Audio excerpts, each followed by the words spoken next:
ஜெபம் இல்லாமல் நம்ம ஆண்டவரோடு தொடர்பு கொள்ள முடியாது.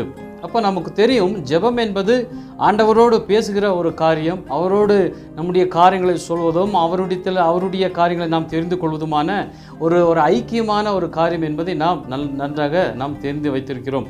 அப்போ ப்ரேயர், ஜெபம் அப்படின்னா நாம் ஏன் ஜெபிக்கணும் சரிங்களா? ஏன் ஜெபிக்கணும் தெரியுங்களா? ஏன் அப்படின்னா நாம் கடவுளோடு ஒரு உறவை, ஒரு ரிலேஷன்ஷிப்பை, ஒரு கான்டாக்ட், ஒரு தொடர்பை ஏற்படுத்தி கொள்ள ஜெபம்தான் ஒரு முக்கியமான பாதையாக, வழியாக இருப்பதை நாம் பார்க்க முடியும்.